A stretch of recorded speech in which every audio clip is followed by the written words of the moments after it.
Okay, as the title of this video no doubt indicates, this is a review of the Mass Effect 3 Leviathan DLC, which came out last Tuesday, so it's been out for about 5 days now, and I just finished playing it last night. And the later part of this video is going to be sort of spoiler intensive, and I'm going to be making my final video, the next video, whenever I get the chance to do that, about my thoughts about the Mass Effect 3 ending, about the extended cut and stuff like that, and what they should do in the future and everything like that, and how I think they should have fixed the ending. As for this video, I'm going to be, like I said before, I'm going to be like in the beginning of this video, I'll just talk about my thoughts in general about it, and then I'll go into more spoiler-intensive stuff later on. I'm limiting myself to about 15 minutes or so around because that's when the footage ends. So let's just get into this right now. Okay, let me just first say that I actually enjoyed this DLC quite a bit. It's one of my favorite Mass Effect story DLCs in a while, probably since the Lair of the Shadow Broker, and that was a year ago or whenever the hell that was released. And this is a pretty good sign for whatever future DLCs they're planning on doing here, because I did enjoy it most of the time. I thought it was pretty interesting. The one bad part right off the bat is that I had a little bit of difficulty in starting this DLC. I thought it was going to be sort of an indication, I don't know, like it would be on your map or whatever, usually like on the galaxy map, and it took me a couple minutes to check my message or whatever, your messages in your ship, so that's how you activate the thing. And then it tells you to go to the Citadel to meet with this guy named Dr. Bryson. And I couldn't really find his laboratory because apparently when you do that, when you go into the system to dock onto the Citadel, and by the way, before I even say this, you should probably you should load a game that's saved before the start of the the Cerberus base, because after you do that, the Citadel's been moved to the Sol system or whatever, so you can't access the Citadel anymore normally. So basically, you have to start, right there. And basically, I had some difficulty finding his laboratory because apparently when you dock or whatever, like I said before, it gives you an option to go into his laboratory. It's like a separate thing, and it's before you even speak to that lady or whatever about where you want to dock specifically on the Citadel. And I guess I missed that part because I literally spent like a long time trying to figure it out, and it finally. I don't know what made me restart it or whatever, but I think it actually made me restart it once I realized that I loaded the wrong save, so that I went back to the Citadel or whatever, and then it gave me the option, because it's fairly easy to skip over that. So I'll just let you know that right off the bat. So basically, this DLC is meeting with Dr. Bryson, and he's been tracking this Leviathan monster. It's like some sort of unknown creature that apparently destroyed a Reaper, and so basically it interests Shepard quite a bit in terms of aiding him in the Reaper War. And right at the beginning of the DLC, Dr. Bryson gets shot, and then you sort of have to, because his assistant is like indoctrinated, because apparently the Leviathan is controlling him somehow, and then you basically go after his assistant, and then you go after his daughter as well. So you go to different planets, gathering information from different people to try and figure out what the hell this is and where to find it. And it slowly starts to come together as you play through the DLC. So that's the basic gist of what's going on in this DLC, and the RPG elements and the action are pretty balanced in my opinion in this DLC. You spend about maybe 60% of your time with story-related stuff, and another 40% or 35 to 65% ratio or whatever in terms of RPG elements to action. So it's fairly balanced. There's you fight the Reapers throughout the entire thing, so you obviously fight those big brute guys. You fight the Marauders or whatever you call them. You fight those ninja things. Or no, not the ninja things. The husks. Sorry. You fight those guys, and the set pieces I actually think were pretty cool. It gives you pretty large areas, pretty expansive areas, and one of the on the second mission, I believe, like you have to reach this elevator, and a lot of the area around you is sort of crumbling. You have to it's sort of like a race to get to the elevator or whatever. So it's almost sort of like an Uncharted / Assassin's Creed kind of level design where you keep on going or whatever. I thought it was pretty enjoyable, and I thought the action in that sequence was enjoyable as well. The other half of your time is basically spent either talking to people or in Bryson's laboratory. You basically visit there and revisit there another 2 times, so you're in there for about 3 times, I believe, 3 or 4 times possibly. I can't remember exactly, but this is where it starts to turn into like an LA Noire type of thing. I don't know if you've played the LA Noire before. It's sort of like a detective thing where you search around for evidence and stuff. And I don't think it worked quite that well in this DLC. It didn't really bother me too much because the laboratory itself wasn't very large, so I didn't really have a whole lot of trouble finding it, but it really... the laboratory itself is pretty cool to explore. It doesn't really take a very long time to explore, but it has like 2 separate rooms, and there's like an outside room and a upstairs where it has like just a bed or whatever. So it's not very big, but it is definitely interesting in terms of the design of the place and everything. And basically, the evidence isn't really... You don't really know where to look for the evidence. It's not like LA Noire where it's sort of logical, where the evidence is placed and everything, and you sort of know where to look. So essentially, I sort of found myself most of the time just sort of like going around like every corner of the place and everything, and just looking wherever like an icon popped up to interact with the object or whatever. So those segments of the DLC, I definitely really didn't enjoy all that much, but it was sort of like a minor issue. It wasn't really that annoying so much as a little bit cumbersome or tedious. And none of those sequences lasted for more than like 5 minutes or so. So I really don't think it's that much of a big deal, but I could see how some people would get a little bit frustrated in terms of just sort of walking around the room and randomly trying to find indicators to interact or with the objects or whatever. So that was I think they could have handled that definitely a little bit better, and so it wasn't quite as arbitrary in terms of you finding where the objects are. They should have placed most of them in more logical areas. I mean, some of them are logical, and some of them they tell you where to go. Like a couple of them, like one of them, you go into like the guy's locker or whatever. So and it actually indicates where it was, I think. So some of it's definitely logical, and you can sort of speculate where stuff is, but otherwise it's sort of just arbitrarily running into stuff. So that was sort of a little bit annoying for me. Like I said before, the action is definitely pretty good.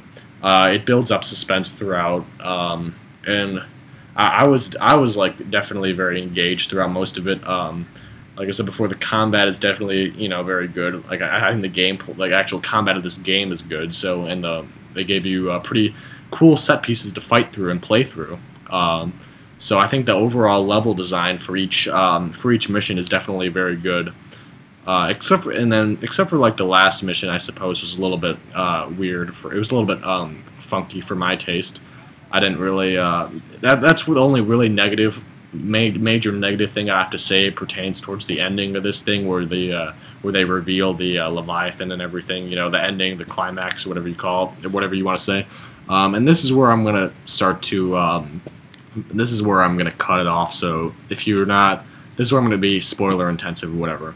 But let me just reiterate in general that I enjoyed this DLC. So out of 10, I would say I'd give it about an 8. Because basically it has cool set pieces, has a very compelling story to it, a very compelling plot, some pretty cool characters that you care about too, and the action is definitely good. But the only really negative 2 things that I have to say is that the finding evidence in the laboratory, some of those segments get a little bit tedious, minorly, and the ending or whatever is it doesn't really count for much. It doesn't really it didn't satisfy me at all. I felt like they didn't. They gave some information to the player or whatever, but they didn't. It ultimately raised a lot more questions, I think, than it answered, and I actually found it more helpful to go on the Mass Effect wiki and do it like it gave it better information that way as opposed to the ending of the DLC. But is this DLC worth $10? I'd probably say yes. I mean, I got it for free because my friend gave me the Xbox gift card for like 1,600 Microsoft points or whatever, so I ended up getting it for free. But yes, I would definitely pay $10 for it because I think it's pretty compelling and fun to play through. So if you don't want to have the thing spoiled for you now, then I suggest quitting. So I mean, just not watching this video. Alright, so just to give you your last warning, this is where it gets spoiler intensive, so if you don't want it to be spoiled for you, stop watching now, or if you just don't care or whatever, or if you already played through it, then by all means continue watching. So, final warning. Alright, now, towards the ending of the DLC is what I'm really talking about here. So basically, they essentially reveal here that the Reapers are molded or harbinged off of, or harvested. Sorry, that's the word I was using. Off of this race called the Leviathans, which were the first race ever of anything for those billions or trillions of years ago or whatever.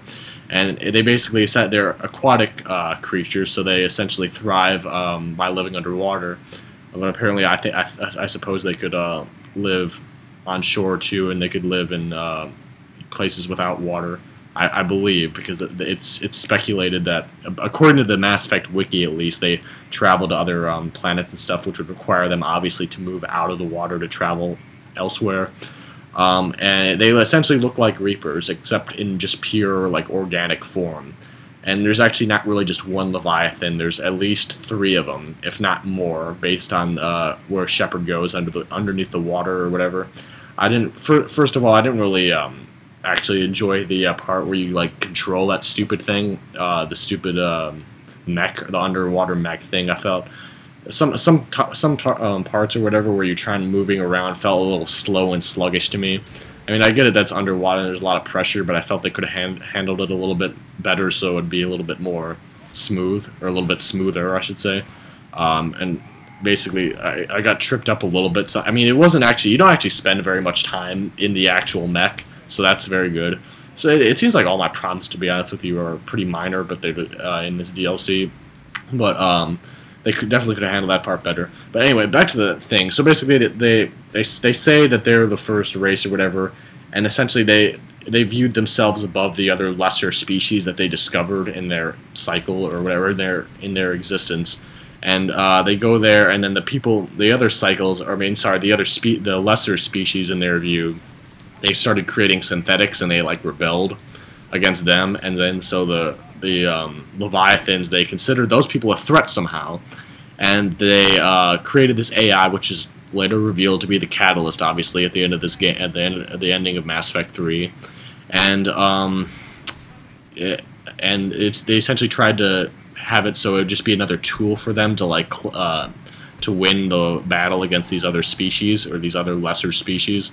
And the Catalyst, the AI that they created, saw them as the problem, so they were harvested by like some sort of minions of the Catalyst or something. This is where it gets a little bit tricky to understand. This is where it gets, I could start to nitpick and punch a bunch of holes into the story here.